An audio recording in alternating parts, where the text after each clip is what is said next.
Life on the Mississippi, Chapter 59.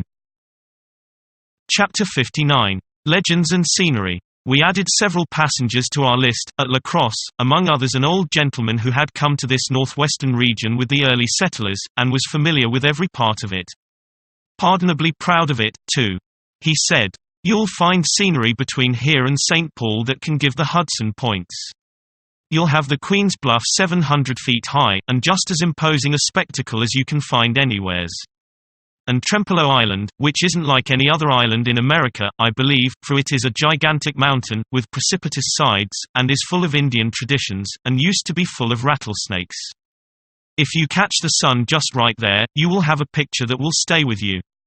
And above Winona you'll have lovely prairies, and then come the Thousand Islands, too beautiful for anything.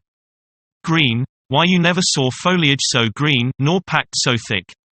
It's like 1,000 plush cushions afloat on a looking glass when the water's still.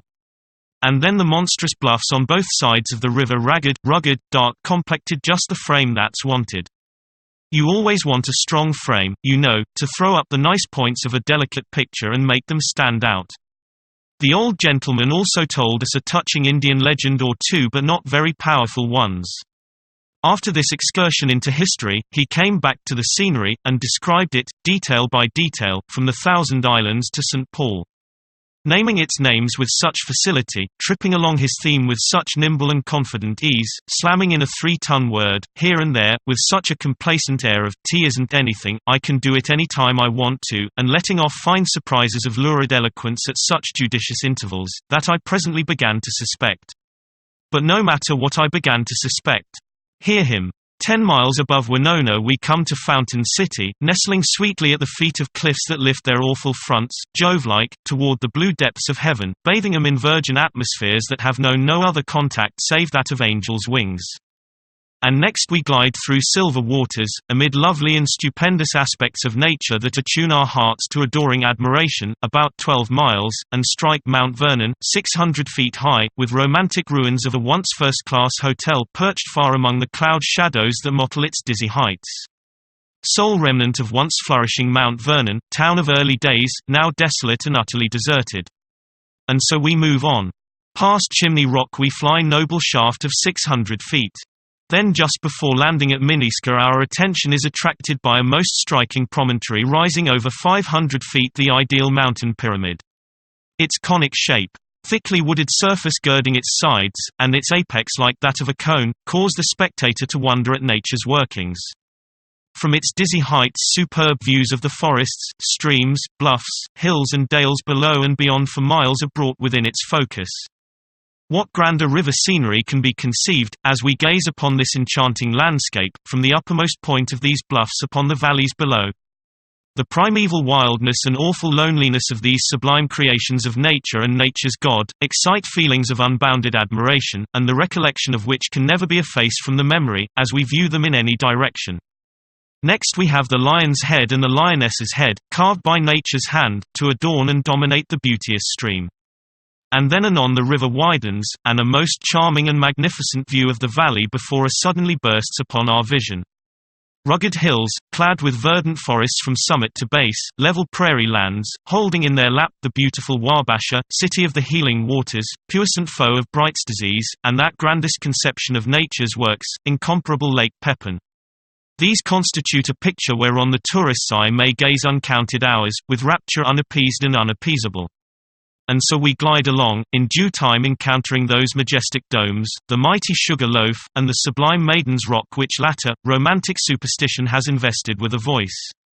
And oft times as the birch canoe glides near, at twilight, the dusky paddler fancies he hears the soft sweet music of the long-departed Winona, darling of Indian song and story. Then Frontenac looms upon our vision, delightful resort of jaded summer tourists. Then progressive Red Wing, and Diamond Bluff, impressive and preponderous in its lone sublimity. Then Prescott and the St. Croix. And anon we see bursting upon us the domes and steeples of St. Paul, giant young chief of the North, marching with 7-league stride in the van of progress, banner-bearer of the highest and newest civilization, carving his beneficent way with the tomahawk of commercial enterprise, sounding the war-whoop of Christian culture, tearing off the reeking scalp of sloth and superstition to plant there the steam plow and the schoolhouse. Ever in his front stretch arid lawlessness, ignorance, crime, despair, ever in his wake bloom the jail, the gallows, and the pulpit, and ever. Have you ever traveled with a panorama? I have formerly served in that capacity. My suspicion was confirmed. Do you still travel with it? No, she is laid up till the fall season opens. I am helping now to work up the materials for a tourist's guide which the St. Louis and St. Paul Packet Company are going to issue this summer for the benefit of travelers who go by that line. When you were talking of Maiden's Rock, you spoke of the long-departed Winona, darling of Indian song and story. Is she the Maiden of the Rock? And are the two connected by legend? Yes, and a very tragic and painful one. Perhaps the most celebrated, as well as the most pathetic, of all the legends of the Mississippi. We asked him to tell it. He dropped out of his conversational vein and back into his lecture gait without an effort, and rolled on as follows. A little distance above Lake City is a famous point known as Maiden's Rock, which is not only a picturesque spot, but is full of romantic interest from the event which gave it its name. Not many years ago this locality was a favorite resort for the Sioux Indians on account of the fine fishing and hunting to be had there, and large numbers of them were always to be found in this locality. Among the families which used to resort here, was one belonging to the tribe of Wabasha. We know N.A. Firstborn was the name of a maiden who had plighted her troth to a lover belonging to the same band. But her stern parents had promised her hand to another, a famous warrior, and insisted on her wedding him. The day was fixed by her parents, to her great grief. She appeared to accede to the proposal and accompany them to the rock, for the purpose of gathering flowers for the feast. On reaching the rock, we know N.A. ran to its summit and standing on its edge upbraided her parents who were below, for their cruelty, and then singing a death dirge, threw herself from the precipice and dashed them in pieces on the rock below. Dashed who in pieces? Her parents. Yes. Well, it certainly was a tragic business, as you say. And moreover, there is a startling kind of dramatic surprise about it which I was not looking for. It is a distinct improvement upon the threadbare form of Indian legend. There are 50 lovers leaps along the Mississippi from whose summit disappointed Indian girls have jumped, but this is the only jump in the lot hat turned out in the right and satisfactory way. What became of Winona? She was a good deal jarred up and jolted, but she got herself together and disappeared before the coroner reached the fatal spot. And T said she sought and married her true love, and wandered with him to some distant clime, where she lived happy ever after, her gentle spirit mellowed and chastened by the romantic incident which had so early deprived her of the sweet guidance of a mother's love and a father's protecting arm, and thrown her, all unfriended, upon the cold charity of a censorious world. I was glad to hear the lecturer's description of the scenery, for it assisted my appreciation of what I saw of it, and enabled me to imagine such of it as we lost by the intrusion of night. As the lecturer remarked, this whole region is blanketed with Indian tales and traditions. But I reminded him that people usually merely mention this fact, doing it in a way to make a body's mouth water, and judiciously stopped there. Why? Because the impression left was that these tales were full of incident and imagination. A pleasant impression which would be promptly dissipated if the tales were told. I showed him a lot of this sort of literature which I had been collecting, and he confessed that it was poor stuff, exceedingly sorry rubbish. And I ventured to add that the legends which he had himself told us were of this character, with the single exception of the admirable story of Winona. He granted these facts, but said that if I would hunt up Mr. Schoolcraft's book, published near 50 years ago, and now doubtless out of print, I would find some Indian inventions in it that were very far from being barren of incident and imagination. That the tales in Hiawatha were of this sort, and they came from Schoolcraft's book, and that there were others in the same book which Mr. Longfellow could have turned into verse with good effect. For instance, there was the legend of the Undying Head. He could not tell it, for many of the details had grown dim in his memory. But he would recommend me to find it and enlarge my respect for the Indian imagination. He said that this tale, and most of the others in the book, were current among the Indians along this part of the Mississippi when he first came here. And that the contributors to Schoolcraft's book had got them directly from Indian lips, and had written them down with strict exactness, and without embellishments of their own. I have found the book. The lecturer was right. There are several legends in it which confirm what he said. I will offer two of them. The Undying Head, and Peboan and Seguin, an allegory of the seasons, the latter is used in Hiawatha. But it is worth reading in the original form, if only that one may see how effective a genuine poem can be without the helps and graces of poetic measure and rhythm. Peboan and Seguin. An old man was sitting alone in his lodge, by the side of a frozen stream. It was the close of winter, and his fire was almost out. He appeared very old and very desolate.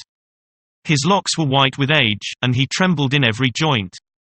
Day after day passed in solitude, and he heard nothing but the sound of the tempest, sweeping before it the new fallen snow. One day, as his fire was just dying, a handsome young man approached and entered his dwelling. His cheeks were red with the blood of youth, his eyes sparkled with animation, and a smile played upon his lips. He walked with a light and quick step. His forehead was bound with a wreath of sweet grass, in place of a warrior's frontlet, and he carried a bunch of flowers in his hand. "Ah, my son," said the old man, "I am happy to see you. Come in. Come and tell me of your adventures, and what strange lands you have been to see. Let us pass the night together. I will tell you of my prowess and exploits, and what I can perform. You shall do the same, and we will amuse ourselves." He then drew from his sack a curiously wrought antique pipe, and having filled it with tobacco, rendered mild by a mixture of certain leaves, handed it to his guest. When this ceremony was concluded they began to speak. "I blow my breath," said the old man, "and the stream stands still. The water becomes stiff and hard as clear stone. I breathe," said the young man, "and flowers spring up over the plain. I shake my locks," retorted the old man, "and snow covers the land. The leaves fall from the trees at my command, and my breath blows them away. The birds get up from the water, and fly to a distant land. The animals hide themselves from my breath, and the very ground becomes as hard as flint. I shake my ringlets," rejoined the young man, "and warm showers of soft rain fall upon the earth. The plants lift up their heads out of the earth, like the eyes of children glistening with delight. My voice recalls the birds. The warmth of my breath unlocks the streams. Music fills the groves wherever I walk, and all nature rejoices." At length the sun began to rise. A gentle warmth came over the place. The tongue of the old man became silent. The robin and bluebird began to sing on the top of the lodge. The stream began to murmur by the door, and the fragrance of growing herbs and flowers came softly on the vernal breeze. Daylight fully revealed to the young man the character of his entertainer. When he looked upon him, he had the icy visage of Peboan. Streams began to flow from his eyes. As the sun increased, he grew less and less in stature, and anon had melted completely away. Nothing remained on the place of his lodge fire but the miscadede, a small white flower, with a pink border, which is one of the earliest species of northern plants. The undying head is a rather long tail, but it makes up in weird conceits, fairy tale prodigies, variety of incident, and energy of movement, for what it lacks in brevity.